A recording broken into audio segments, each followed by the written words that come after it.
جس کا آخری کلام لا الہ الا اللہ تھا وہ جنت میں داخل ہوگا. لیکن بہرحال علماء نے اس حدیث کی تشریح میں لکھا ہے کہ اس سے وہ مراد ہے جو کبیرہ گناہوں سے بچتا ہو. تو اس طرح کی حدیثوں کا یہ مطلب ہوتا ہے. لیکن بہرحال حدیث کے ظاہری الفاظ یہی ہیں, اللہ کی رحمت سے امید لگائی جا سکتی ہے کہ شاید اللہ تعالیٰ, کیونکہ یہ بھی توفیق بھی ملنا بڑی بات ہے. موت کے وقت جو ہے نا اچھی حالت میں موت ہونا یہ اللہ کی بہت بڑی نعمت ہے. اس سے پناہ مانگا کرو کہ فلم دیکھتے ہوئے یا کوئی الٹا کام کرتے ہوئے موت آ جائے, اس سے پناہ مانگا کرو اللہ تعالیٰ. الٹے کام پہ آپ لوگ بہت ہنس رہے ہو, تو جو ہے پناہ مانگا کرو اللہ تعالیٰ. تو کوئی اچھے کام پہ نماز پڑھتے ہوئے روزہ رکھتے ہوئے اماں کے پاؤں دباتے ہوئے موت آئے نا ابا اماں کے, تو یہ اچھی موت. مفتی صاحب یہ ہو گیا میرے بھائی وفاس. اچھا, میں اپنی والدہ سے بہت اٹیچ تھا. میری امی کینسر کی مریضہ تھی, میں ان کی تمام دیکھ بھال کرتا تھا, کوئی نہیں تھا. مجھے ان کے آخری لمحات یاد آ رہے ہیں. تو یہ والدین کا ٹاپک ایسا ہے نا کہ یہ میرے سامنے چھیڑا ہی نہیں کرو, سمجھ رہے ہو. تو دیکھو یہ اب موت تو ہو گئی, لیکن آپ کے لیے بھی اچھی موت ہے کہ آپ نے والدہ کی خدمت کی آخری عمر میں. تو جب والدہ کی خدمت کی تو مرنا تو تھا ہی نا, تو کتنی اچھی موت ہو گئی کہ آپ کو خدمت کی توفیق مل گئی. خدا نہ خواستہ کوئی جھگڑا ہو جاتا, کوئی اونچ نیچ ہو جاتی, وہ ناراض چلی جاتی ہیں, آپ ساری زندگی ایک غم رہتا. تو جو کام ہو جائے نا اس پہ پھر نہیں غم کرنا چاہیے. اس میں شریعت نے کہا ہے جو ہوا بہتر ہوا, تو بچانے کی پوری کوشش کرنی چاہیے. لیکن موت ہو گئی تو اب اس پہ صبر کرو, بولے یار چلو خدمت کا موقع تو مل گیا نا. اسلام میں غم منانا, سوچ کے غمگین ہونا, اس کی کوئی فضیلت نہیں ہے. اسلام میں یہ کہ خوش رہنا سیکھو. ہاں اللہ کی طرف سے کوئی غم آ رہا ہے تو ایک الگ بات ہے. تو اسلام آپ کو غمزدہ دیکھنا پسند نہیں کرتا, اسلام آپ کو خوش رہنا. اسلام کہتا ہے بس ایک غم ہونا چاہیے, وہ کیا ہے؟ آخرت کا. اس کی شریعت میں فضیلت ہے, باقی اپنی زندگی وہ غم لیس بناؤ. آج ایک بندہ آیا, جیسے بعض خواتین آتی ہیں نا, شوہر بہت ٹینشن دے رہا ہوتا ہے, میں ان کو کہتا ہوں شوہر لیس ہو جاؤ فوراً. ٹینشن لینے کا نہیں. میں نے کہا شادی سکون کے لیے کی تھی نا, جب سکون ہی نہیں مل رہا تو میاں لیس, اس کو طلاق مانگو, اس سے کوئی بھی طریقہ اختیار کرو جان چھڑانے کا. تو کیونکہ بھائی اپنے سکون کے لیے کی ہے نا, ٹینشنوں کے لیے تھوڑی. ہاں تھوڑی بہت ٹینشن تو ہر گھر میں ہوتی ہے. اسی طرح ایک بندہ آیا, وہی چماٹ والا نا, ایک چماٹ لگایا تو بیوی نے 4 چماٹ لگا دی. تو اور پتہ نہیں کیا ہو رہا ہے. آپ لوگ کبھی میرے ساتھ خوشبو لگا کے آؤ, کبھی بیٹھو. اب ظاہر لوگوں کے راز فاش ہوتے ہیں, اس لیے میں یہ باتیں کرتا نہیں, اور میرا مقصد کسی کا مذاق اڑانا نہیں ہوتا. سب کے ساتھ ایسا ہو سکتا ہے, لیکن میں صرف بتا رہا ہوں کہ سوسائٹی مارکیٹ میں ہو, واٹس گوئنگ آن, مارکیٹ میں ہو کیا رہا ہے. تو ایسے موقع پہ پھر میں لوگوں کو ڈیورس کا مشورہ دے رہا ہوتا ہوں کہ بھائی جب اتنی نوبت ہے تو فارغ کرو میرے بھائی. پھر صبر کا فائدہ نہیں ہے ایسے موقع پہ, کیونکہ شادی سکون کے لیے کی جاتی ہے. تھوڑی بہت ٹینشنیں ہر گھر میں ہوتی ہیں, لیکن ٹینشنوں کی بھی ایک لمٹ ہوتی ہے. کچھ بھی نہیں سن رہی, اپنے آپ کو ماتحتی نہیں سمجھ رہی ہے, تمہیں اس نے خانسامہ بنایا ہوا ہے. اس کو سمجھانے کی ایک لمٹ ہوتی ہے. 6 مہینے اماں کے گھر بٹھا دو, شاید کچھ دن کے بعد ہدایت مل جائے, پھر بھی نہیں مل رہی تو بھائی تمیز سے علیحدگی اختیار کرو. وجہ اس کی ہے کہ اللہ نے ہمیں غمزدہ رہنے کے لیے پیدا بولو نہیں کیا. غم ایک ہی ہونا چاہیے, وہ کون سا ہے؟ آخرت. تو خوش رہنا چاہیے انسان کو. اللہ کو خوش لوگ کیا ہے؟ پسند ہے.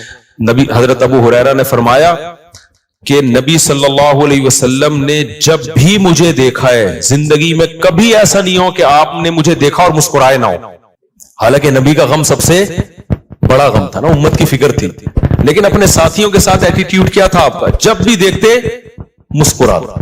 اور ہم لوگ کیا ہے, جب بھی دیکھو ایسا لگتا ہے کوئی نیا ٹینشن چل رہی ہے اس کے ساتھ, نئی ٹینشن چل رہی ہے.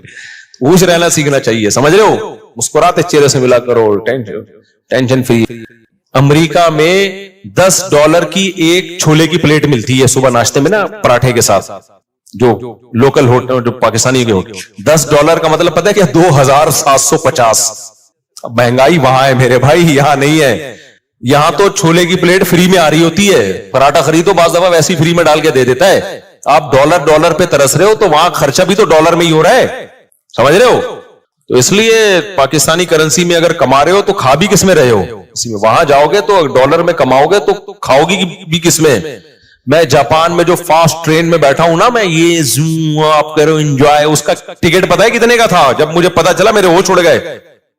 میں نے کہا ٹانگا گدا ٹرکشا صحیح ہے میرے بھائی, یہ بس دکھانے کے ہیں. لوگوں کی جائیدادیں بک جاتی ہیں ان ٹرینوں میں, بہت لگژری لوگوں کا کام ہے وہ ڈرائیور ہی بیٹھے اس میں. تو بہت مہنگائی ہے, تو آپ بہت مزے میں ہو. اور وہاں ٹیکس اتنا ہے, آپ کی اگر 40 لاکھ تنخواہ ہے نا, 1 करोड़ आपकी अगर तनख्वाह, एक मिसाल दे रहा हूं ताकि कैलकुलेशन आसान हो, तो 43 लाख रुपए टैक्स में देने हैं आपने। यहां इतना टैक्स थोड़ी है। फिर लोग उस पर खुश होते हैं, हम टैक्स दे रहे हैं लेकिन इलाज हमारा फ्री में, बच्चों की तालीम हमारी फ्री में। फ्री में कहां है?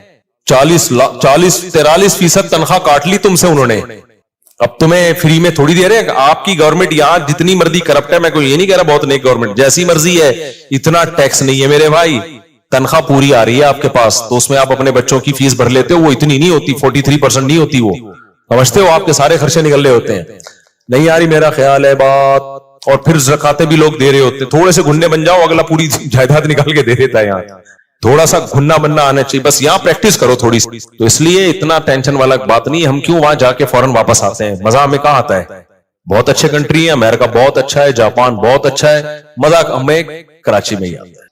और ये जो मैंने अभी बयान में कहा ना कि खामोश, बिल्कुल खामोश, ये 4 दिन खामोशी अच्छी लगती है, उसके बाद काटने लगती है। यहां रिलेशन है, आबादी है, एक बंदा पंजाब वाला मिलेगा, एक पश्तो वाला मिलेगा, एक बलोची मिलेगा, एक फलाना, एक मैकेनिक मिलेगा, एक फलाना मिलेगा, एक डॉक्टर मिलेगा, एक साइंटिस्ट मिलेगा, एक सियासतदान मिलेगा। हर आदमी होटल में बैठ के ऐसे लगेगा यहां सारे ही पहुंचे हुए लोग हैं, गपशप का माहौल है। ये सब कुछ वहां पर नहीं है, खामोशी खामोशी खामोशी। अबे 4 दिन तक खामोशी अच्छी लगती है, उसके बाद मैंने कहा यार कोई थड़े नहीं है यहाँ पे, कोई थड़े हो यहाँ पे, कोई बैठे हुए हो, कोई बैठक हो, कोई गपशप हो ना, खत्म। तो एक रिश्तेदारों में होती है वो भी रिश्ते भी क्या हो रहे हैं, खत्म होते जा रहे हैं, वो भी शार्ट होते जा रहे हैं। तो बस हर आदमी इंडिविजुअली लाइफ गुजार रहा है, तो ऐसे थोड़ी, तो ऐसे तो जिंदगी का सुकून थोड़ी मिलेगा। बहुत सी चीजें हमारे यहाँ पॉजिटिव है मेरे भाई, बस दुआ करो हमारे यहाँ सफाई हो जाए और लॉ कुछ कानून मजबूत हो जाए, तो हम उनसे अब बहुत आगे हैं। ये 2 ही चीजें नहीं है, और ये 2 ही इन्होंने बेड़ा गर्क किया है हमारा। लेकिन जब वो तो बेड़ा गवर्नमेंट ने गर्क किया हुआ है ना, हम तो खुश रहने पर अल्लाह ने हमें पाबंदी नहीं लगाई। तो आप उसी को एंजॉय करो। देखो अब कराची में बरसाती खड्डे कितने हो गए ना बारिश होते ही। अच्छा, क्लाइमेट ऐसा चेंज हुआ है कि बारिश भी अजीब किस्म की हो रही है।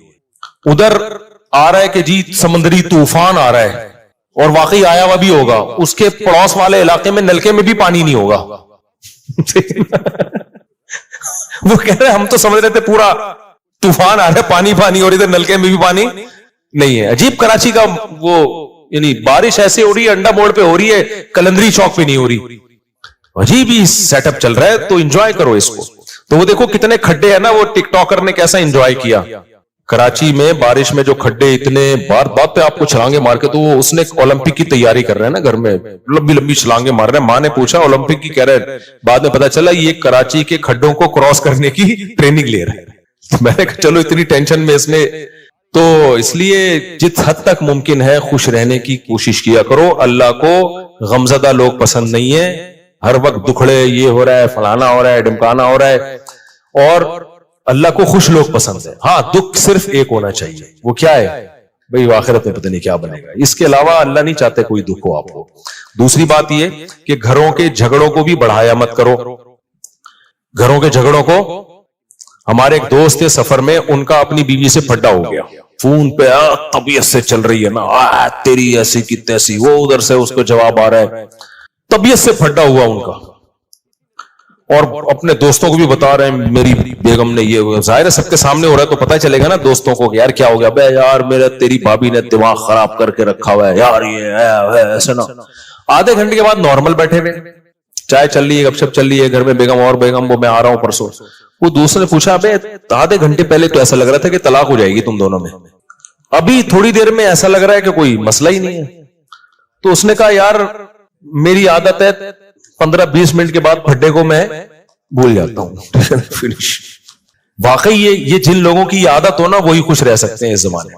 और जो नाक पे मक्खी बिठा के रखते हैं ना और दिल में लेके बैठ गए इसने ये क्यों बोला था, अबे भाई जो बोला था बोल दिया, खत्म कर। जब सुना दिया उसने भी सुना दी, इसने भी सुना दी, खत्म किस्सा।